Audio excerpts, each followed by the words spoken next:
on, Wolfpack Nation? Welcome back to part 2 of our 2023 Pac-9 season rewind. In the first part, we talked a little bit about how the season went in general terms, and we broke down some offensive stats and some pitching stats. And this episode, I think we'll talk a little bit on the defense. We'll talk about Portal. We'll talk about maybe our our expectations for next year. And it's really early, by the way. The portal is still in full effect, and we don't know how this is going to shape out. And we're recording this on 6/21, but by the way, happy 2-year anniversary, I guess, of our College World Series epic victory over Vanderbilt.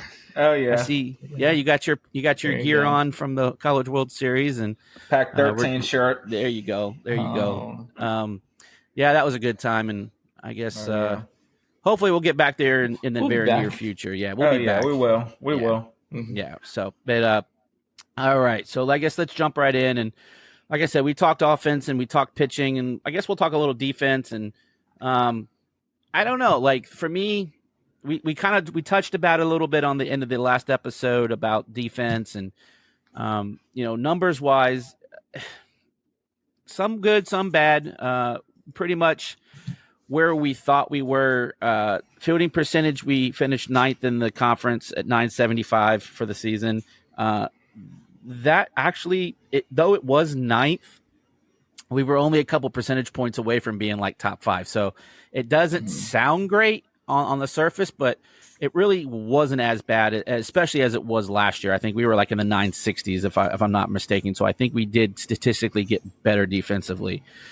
We finished right in the middle of the pack for errors at 52 on the season. So again, not great, not horrible, but obviously you want that number to be lower, especially from the year that we went to the College World Series that we were just talking about. We were like top 5 in the country or something ridiculous. Like we just had a great defensive team. So you definitely want to get back to those defensive ways.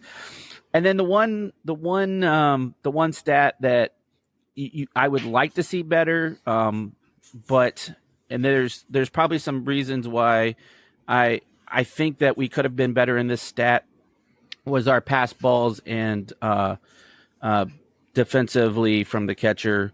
We were 10th in pass balls, and so I thought some of that could have been because Cozy had to play so much and didn't get a lot of time off, and then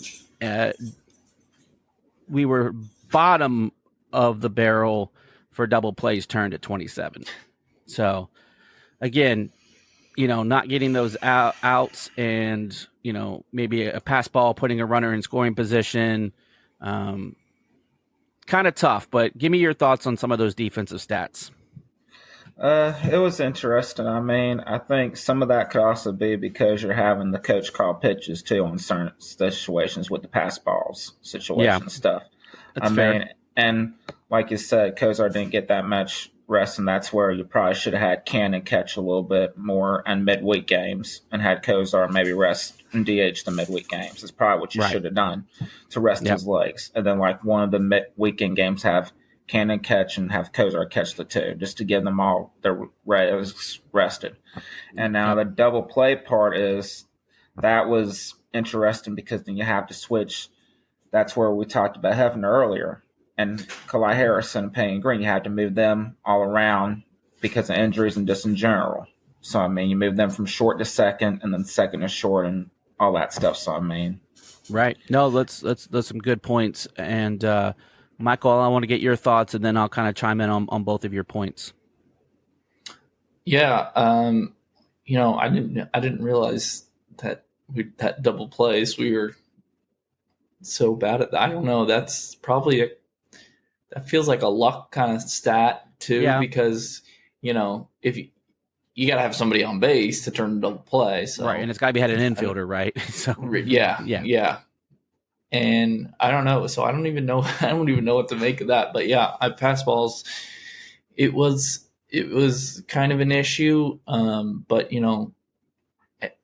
Kozart was that was like the only aspect of the game that he struggled at. Like he was pretty excellent at everything else. Like framing pitches, he was outstanding. Absolutely. He probably stole a bunch of strikeouts from that. So But yeah, in the field, just generally, it did feel like we were a little bit improved from last year, but there were just still some boneheaded plays. It's just like, how does that happen? Yeah. For me, Justin, and I thought you were spot on about your analysis with Cozart. And again, this isn't a knock at Cozart. He's going to be he is a very good catcher, and we'll talk about some of his accolades here a little bit later in the episode when we talk about some of the individual awards. But I agree with you 100%. If I didn't do the exact numbers, but out of all the pass balls, only one of those was on Peebles. So Cozy had like 12 of them. I agree that Peebles should have caught at least one. Peebles should have been your midweek catcher. Bottom line, I'm not even going to sugarcoat that. And then at least every other series, maybe every series, you give Peebles the Sunday day game after a night game, right? Yeah, right. Because that's typically what you see in the major leagues. Like you don't usually see catchers catching day games after a night game. It just normally doesn't happen. And I know these guys are younger, and we're not talking about major league vets that are 30 years old and they've been having 5,000 innings on their knees, and I get all of that, but I just thought from a freshness perspective, that if you give Cozart a day off, just mentally, just give him a day off. I thought that could have maybe even made his offensive statistics even better. Probably, when you're catching. Look, I caught, and I didn't catch at the college level, so I'm not even going to pretend, but I caught through high school, and when you're catching in a 90-degree day, you're dropping 10 pounds of water weight. It's not uncommon. You just get beat up behind the plate with foul balls and baseball bats, and you could use the mental break. And I thought if we maybe had managed that a little bit better, maybe you get some better production from him on the offensive side, especially later in the season. I thought like he had a great season, but I felt like his numbers kind of waned towards the end of the season.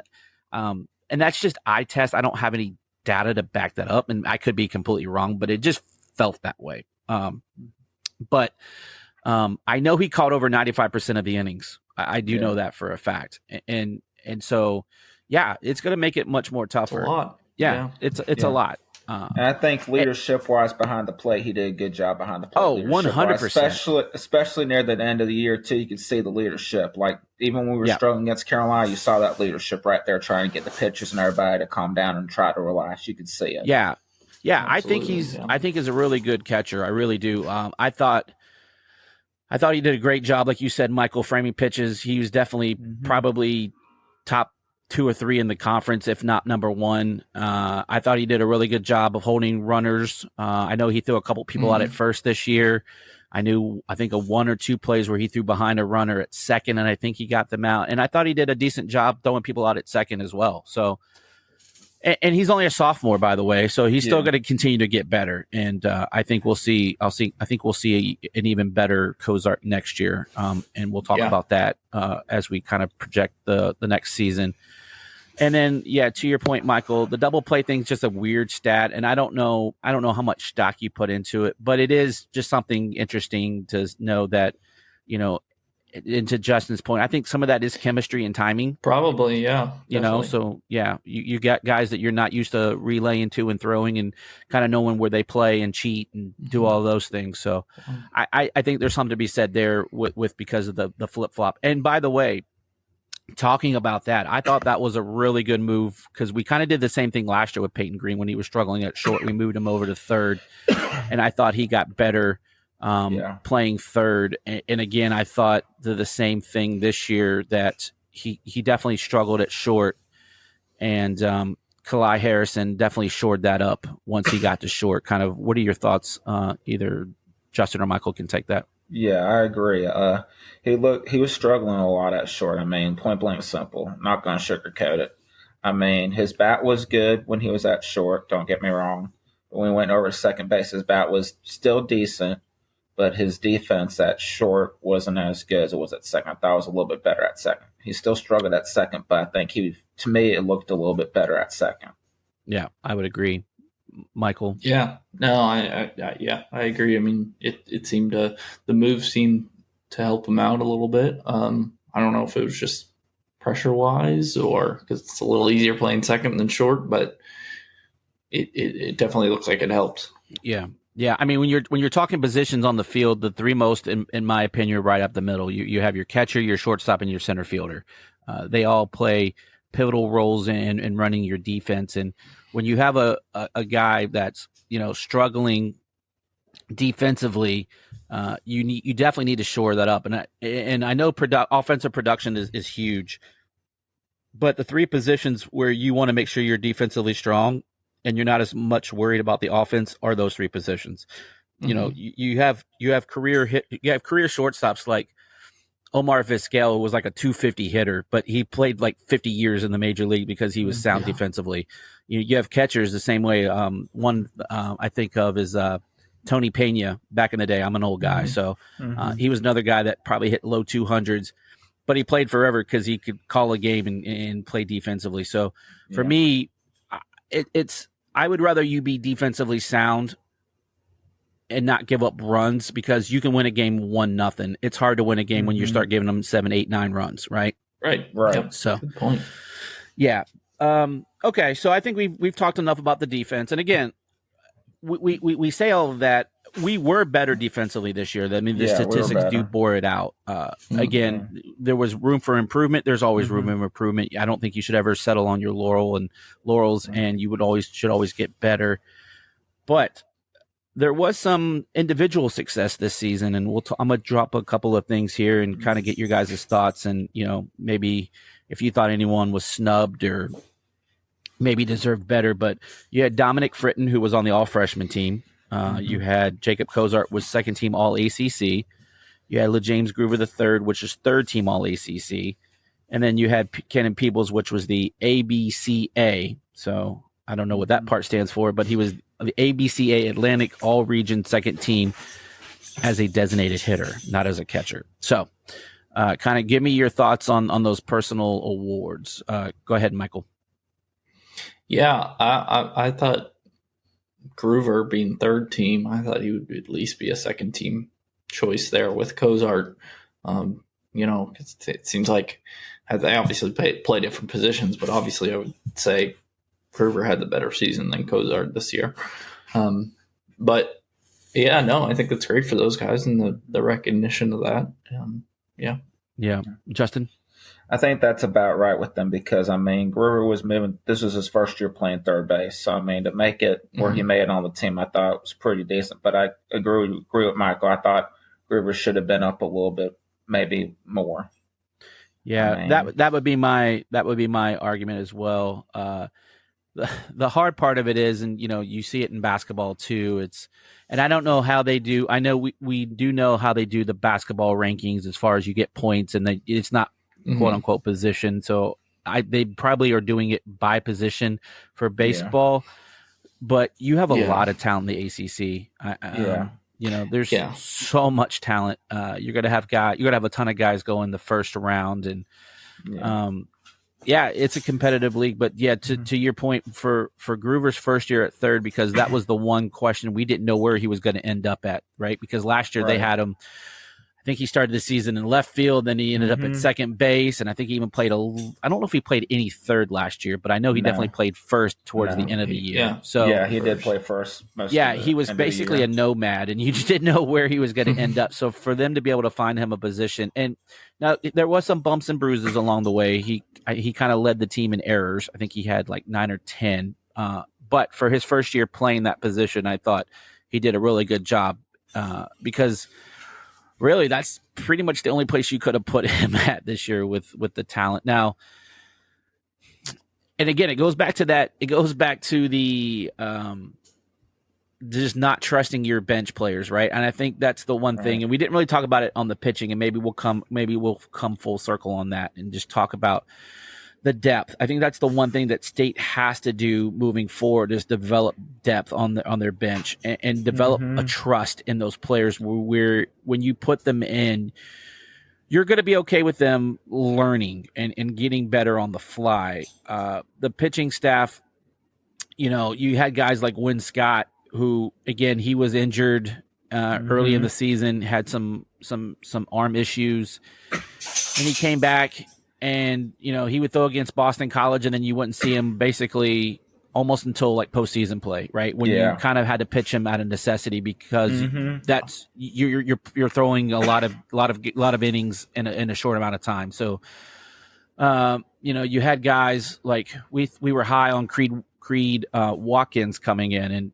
he really didn't do anything. And you had Carson Kelly kind of, he had his moments, but you didn't see him a lot. And then PJ Labriola, who got some midweek starts and, struggled a couple of times, but then he gets buried in the depth chart. Kind of just, talk me through what your thoughts on all of that, Justin, because, for me as a fan, I get frustrated because I want to see these guys go out and do well. Yeah. And not see pitchers, especially at this level, like just struggle because they're throwing so many innings. Yeah. That's like Halford, for example. I mean, he was injured before the Elon game. He struggled against Elon. Then it was bad, but again, he probably shouldn't have started that game with him coming back from injury. And then after that, you don't see him again until the postseason pretty much, till Carolina game. And then you don't pitch him again after the Carolina game till the ACC tournament and then against South Carolina. And he did really good against South Carolina, right? Yeah, he did good against South Carolina. In the game. And I think he pitched against Miami too, if I believe. Yeah, I believe you're right. And Big John pitched good at times. Yeah. I mean, and then you had, like we were saying, Creed. Creed, you could tell he had potential there. It's just the consistency and all that stuff. And then, like we said with Win Scott had good potential, but then the injury happened in his first outing. Yep. I mean, there was a lot and then Everett Harris, that's another freshman that didn't really pitch a lot, but when he was out there, at times he looked like he had potential to be really good out of bullpen. So, I mean, you had some young guys that probably should have pitched more. And then you got Smith. You got him, another freshman that didn't pitch a lot, but he had potential to be really good too. So, I mean, there was a lot of young pitchers and some guys you got from the pool and some guys had coming back from last year and the year before that were injured that came back that I thought should have pitched more than what they did. Yeah. Yeah, it just seemed like towards the end of the year, you didn't use enough guys during the regular season, and guys were a little bit worn out when you got to the postseason. Before we continue, I want to take a quick second to tell you about our sponsor, Flatlands Jessup Insurance Group, that has your whole world covered, with agents in 5 offices throughout eastern North Carolina to help you decide how much coverage you need, offering policies for home and auto, recreational vehicles, commercial, crop, health, life, and employee benefits. They are able to combine options to find a comprehensive solution that works for you. Flatlands Jessup protects the things you love so you can spend less time worrying and more time enjoying them. Find them on Facebook and Instagram at Flatlands Jessup. You can also visit their webpage at www.flatlandsjessup.com. So please make sure to go and check them out. Yeah. Just looking, I got some stats here, just looking at them. You have Andrew Schaffner, Rio Britton, PJ Labriola, Carson Kelly, and that's those 4. So all those guys had 20 plus innings. And then you have Halford, Watkins, Harris, Scott, Smith, and I always Big John. I always screw his last name up, Morala. But all those combined didn't equal 20 innings. Yeah, that's crazy. It's the pitching. Coach Chrysler has his, I won't call him favorites, like that's not the right term, but he had his trusted 4 guys out of the pen to 4 guys really, and really Labriola, he had 4 starts, so 20 of his innings were starter innings, so pretty much his innings were all starter. I think he had maybe, I know the East Carolina game he came in relief, the one that was at home, but I don't actually, let me see here. He had 13 appearances with 4 starts. So he made 11. He made 11 other appearances, but innings pitch wise, he didn't. He would come in and not get an out, or he'd get 1 out, right? So that only counts as 1/3 of an inning. So the innings, it wasn't there. But these other guys' appearances, they're not much. So I don't know. I mean, like John Morala had 13 appearances, but only threw 8 innings. So, I thought he's just kind of specialist. More. Right. He should pitch more than like Schaffner. I thought Schaffner should have got maybe a chance as a midweek guy. Yeah. Same with Smith. I mean, and then when PJ, he had one bad outing in midweek, and then after that, you didn't see him that again. Nope. So, I mean, he was a guy that I thought should have got a little bit more chance in the midweek games, even though it was one out, but he still should have saw what he could have done after that. Because after that, when he pitched against Clemson, that game where we were getting beat bad, he pitched good against his former team. So, I mean, yeah, that was that Saturday night game. Yeah, and there were certain times where he looked like he could be really good out of the bullpen, too.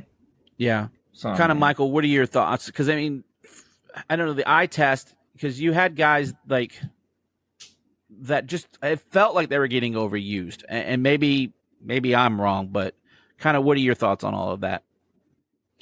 Yeah, I think the other part is that they, I don't know, this isn't going to sound great, but they weren't good enough to be used that much, right? Like some of them still, like you said, some of them had their ups and downs, and it's like, okay, well, at least maybe try somebody new and avoid just putting too many innings on your arms. Yeah. So, well, again, like I said, I think, you know, we've kind of got three takeaways here. One, we have to develop depth both on the bench, find guys that can kind of play multiple positions, because it felt like we ran out of infielders at times last year. Outfielders weren't a problem. Developing some trust, if you will. And then third, developing your bullpen to where, again, because we said it, like your starting pitching was really good, and that you end up losing games with your bullpen one way or the other. And it wasn't all on the pitching itself, right? It was the defense and some of the miscues that we were talking about. But there's definitely some core guys there that you can build on. So let's talk about the portal real quick. And you know, that's the hot button topic now for the last couple of years. Is you know, last year we had 21 new faces last year on the team, when that was a combination. I think we had 13 or 14 transfers and like 8 recruits or something like that, if my memory serves me correctly. And so we're going to be looking at something very similar, and this is the new norm. And the one thing that people don't understand about baseball, where it's vastly different, you got roster movement all year, even in the off season, during the regular season, and then in like fall ball, and you got guys getting cut, you know, for spring practice. So there's constant roster movement. Now you're not bringing guys in like you know, mid season like you are in the MLB and those types of things, but you see guys leaving the program, you know, all throughout the season. And you kind of over recruit and, you know, pull guys from the transfer and so on and so forth. But the guys leaving the program as of this recording on 6/21, again, it's still open. It's going to be open for another couple more weeks. So there could be more guys leaving. Well, there will definitely be guys coming. But the guys that we know that are leaving are Peyton Green, Will Marcy, Isaiah Barkett, Michael Gupton, Everett Harris, and Carson Folskin. So those are your guys that are definitely transferring out. And Sipple. Yeah, I guess he was on the spring roster, wasn't he? Yeah, he was on the spring roster. Yeah. So there's some other names out there in the portal that really weren't on the spring roster, so I'm not really including them in there. But you're right, Sipple was one of them. Are there any surprises, Michael, to you that you thought, well, maybe they should have stayed? You know, you're kind of surprised by it. Oh, and we'll mention Cannon Peebles, but I kind of wanted to save him for last. But we won't talk about Peebles until the very end, because we want to talk about that specifically. Yeah. I mean, no, not really. Right. No, I mean, you're right. At this point, it's like where you are today in college sports, not just baseball. It's a year-to-year thing. So, no, not really. I'm not surprised. Yeah. You, Justin, anything that really jumps out at you? Not really, to be honest. I mean, I'm not surprised about Barkin and Gupton. That's not surprising on one hand, because they didn't really get a chance to play as much as I thought they should have. Right. Same with Harris, right? Same with Harris. I mean, Harrison, I thought he should have pitched more than what he did. Yep. I mean, so those are your 3 true freshmen that are departing the program, and you guys got guys like Will Marcy. He's played all over the place. He's played first base. He's played outfield. He just never could really find a steady home. You know, he's shown flashes where he thought he could be, you know, a building block, but it just never worked out for whatever reason. And then Peyton Green, again, a little bit of a surprise, but not really when you look at it.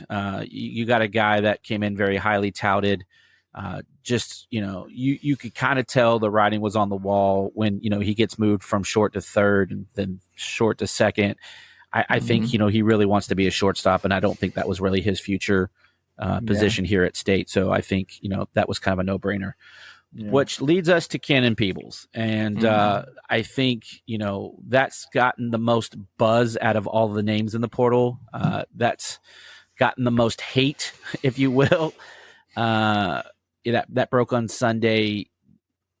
Again, to me, people were going to say that they're surprised. I mean, obviously we have some, connections with, some folks on the team and, knowing some of the folks. To me, I wasn't surprised, even not knowing what we knew at Tuffy Talk. This is a guy that shows all the offensive tools, and we talked about him. He was my offensive MVP, and just didn't get any playing time behind the dish. And we talked about it. And you need playing time, especially if you're, he's coming up in a sophomore year. Cozart's going to be a junior. This is his draft eligible year. It was just a case where they didn't want to make any noise. Cannon Peebles wants to be a catcher. He doesn't want to play a different position, and that's his right. I mean, he's worked his whole life as a catcher, and that's where he thinks he's going to be the most valuable on the pro level. So the best thing is just go find you another program. And Michael, you talked about it.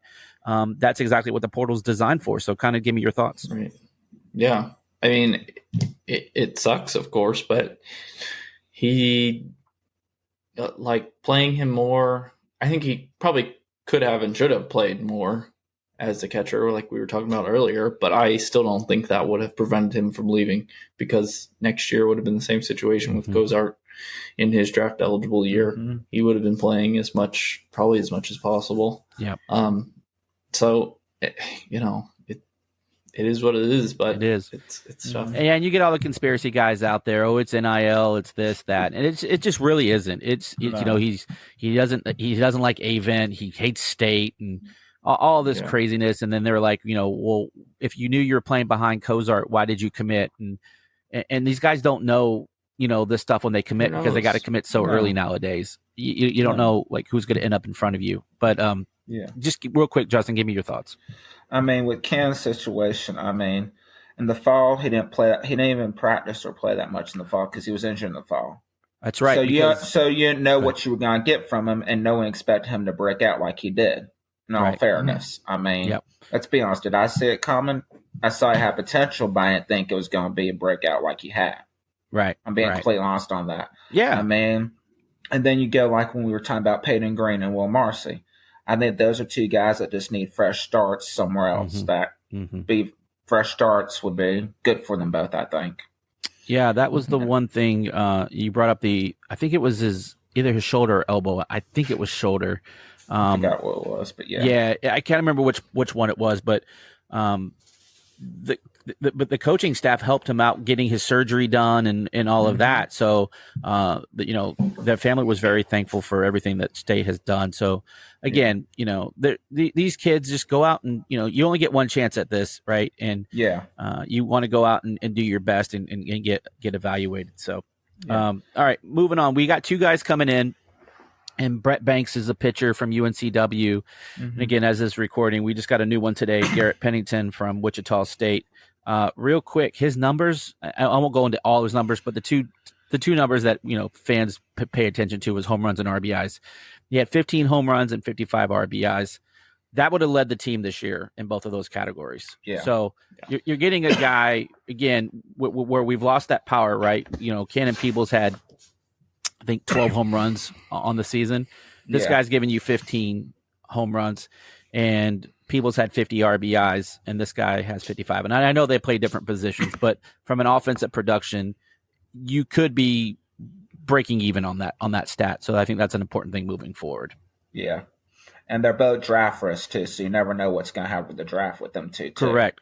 And with the undrafted free agency, too, because last year we were supposed to get Suggs from Wilmington, but he signed on drafted free agent deal, so you never know what's going to happen with that too. Right. So, and that was going to lead me in my next topic. So speaking of the draft's up here in another week or two, and so you have guys that we know pretty much aren't coming back. Like it's obvious that Gruber is going to go to the draft. He's going to probably be a top 60 pick, first, second round type guy, probably mid to late second round by all the publications out there.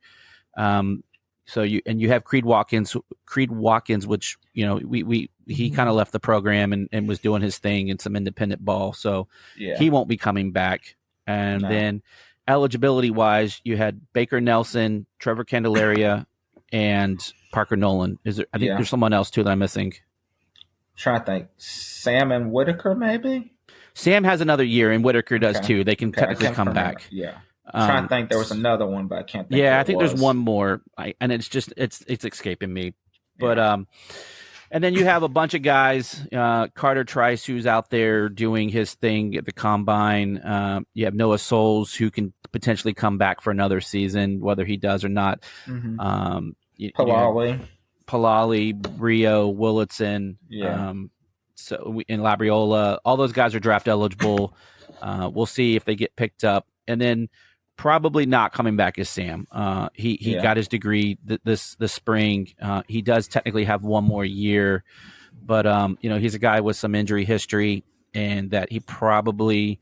I hope he gets drafted. I don't know, just because there's so many younger guys out there, but he definitely will have the ability to catch on to somewhere. So, or undrafted free agent deal he could get to maybe, because he had his first down last night in the summer. He did decent. So yeah. And he pitched pretty well.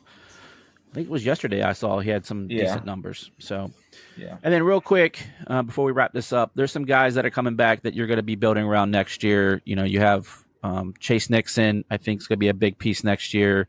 Eli Serrano is going to be a big year next year. And obviously Cozart. So you've got some pieces out there.